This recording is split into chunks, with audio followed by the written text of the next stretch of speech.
Kecelakaan pesawat ATR 42500 milik Indonesia Air Transport atau IAT terjadi pada Sabtu 17 Januari 2026.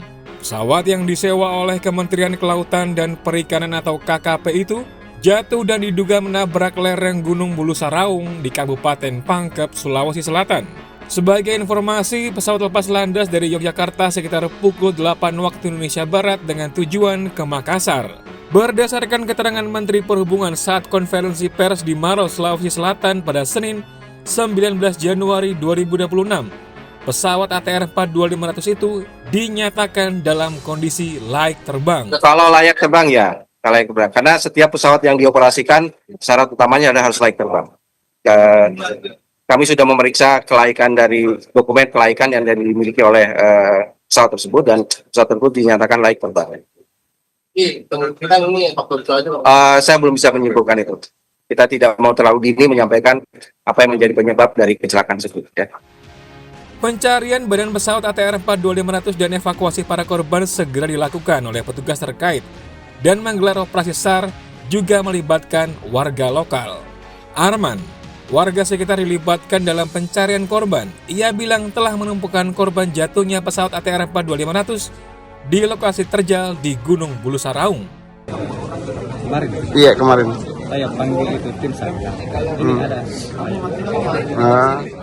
Terus kita ke sana awalnya untuk apa? Apakah jalan saja atau bagaimana? Jalan. Sama rombongan kemarin. Oh jalan ke sama rombongan. Kita temukan. Saat ditemukan itu kondisinya seperti apa itu Pak?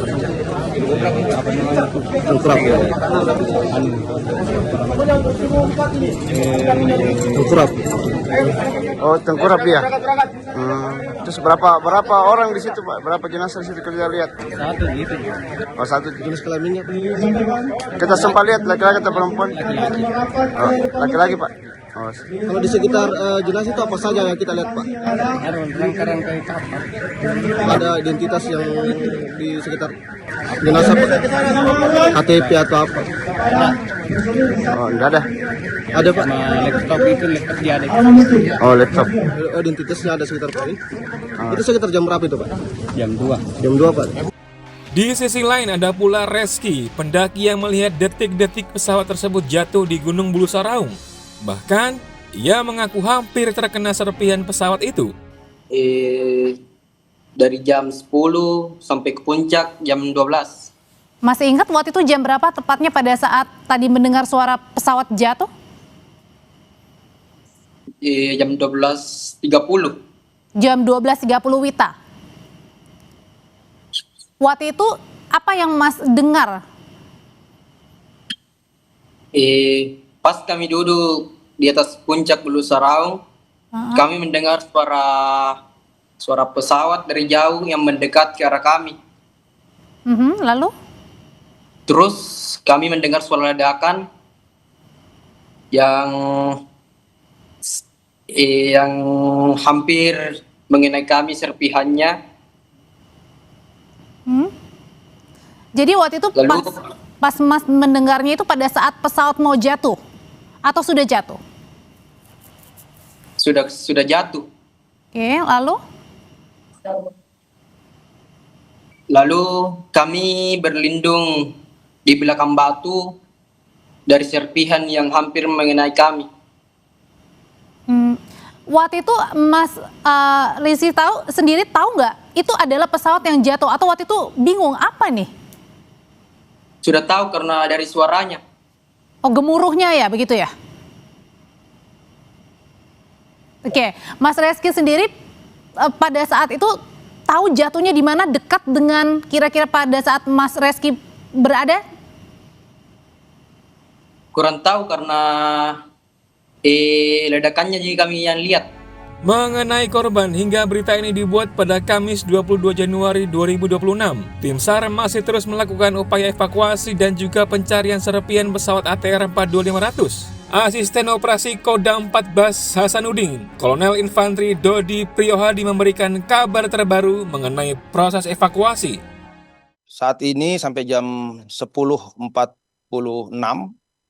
ada 6 6 mayat atau 6 jenazah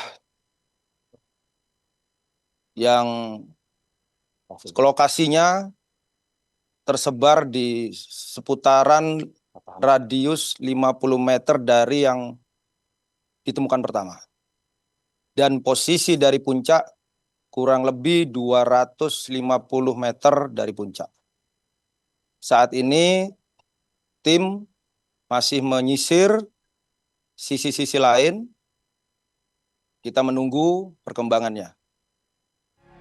Sementara itu di Jakarta, korban kecelakaan dari pesawat ATR 42500 tiba di Jakarta pada hari Kamis 22 Januari 2026. Salah satunya korban atas nama Florencia Lolita Wibisono. Selanjutnya akan disemayamkan di Grand Haven, Pluit.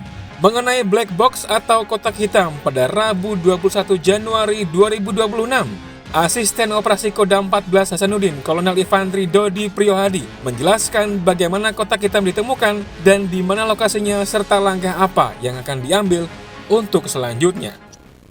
Wirayuda Sakti, Kodam 14 Hasanuddin bersama dengan tim Sarnas dan tim reaksi cepat Bosowa, Tonasa, mohon maaf, tim reaksi cepat Tonasa, kita bisa berhasil menemukan black box dan alhamdulillah sekarang sudah bisa kita lepas dari dudukannya dan sedang proses turun menuju posko kita di Desa Tompo Bulu ini. Kapan di posko utama sini? 3 jam. Kita prediksi dengan cuaca lumayan baik ini mungkin 3 jaman lah. Ya. Satu-satu. Berarti proses melakukan di ekor baru. Ya. Sebelumnya kan sudah ditemukan ekor posisi ekor di mana? Ya. Jadi apakah itu ada di dalam ekor pesawat tersebut atau Ada di dalam ekor, potongan ekor. Ada di dalam potongan bagian ekor. Berarti kemarin sudah sempat Belum. Jadi begini, kemarin kita sudah mengidentifikasi secara visual, namun belum bisa menuju ke lokasi. Karena dari kontur medan yang memenuhi perlu tantangan, sehingga kita tadi malam kita juga berapat untuk menganalisa, dan akhirnya kita membentuk tim khusus ini beserta dengan rekan-rekan Sarnas dan tim reaksi cepat Tonasa tadi. Alhamdulillah tadi pagi dia sudah bisa menuju lokasi tersebut dan akhirnya bisa mengecek secara langsung ekor tersebut, potongan ekor tersebut, dan di dalamnya masih berada di posisinya, tidak terlepas, berada di posisi dalam ekor tersebut. Apakah bentuk dari black box itu masih ada cacat secara visual yang dikirimkan melalui video yang ada di lapangan? Ya, kita melihat yang kita duga black box. Mohon maaf, kita juga memang kita sudah diedukasi oleh teman-teman KNKT, teman anak-anak juga di depan.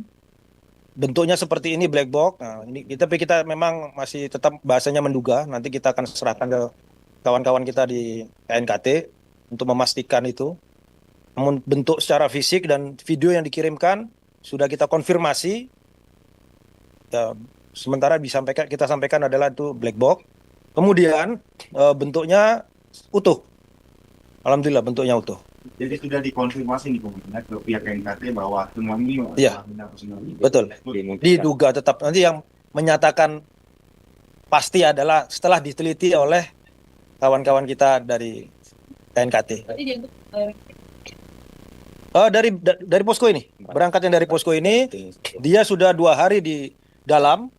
Jadi operasi kita kan awalnya adalah naik, kemudian turun. Kita evaluasi hari pertama, hari kedua kita rubah.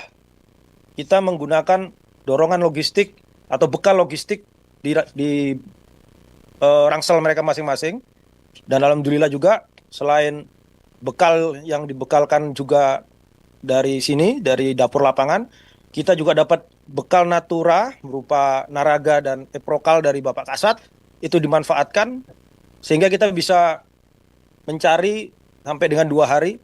Ini masuk hari ketiga, alhamdulillah bisa menuju ke titik ekor tersebut.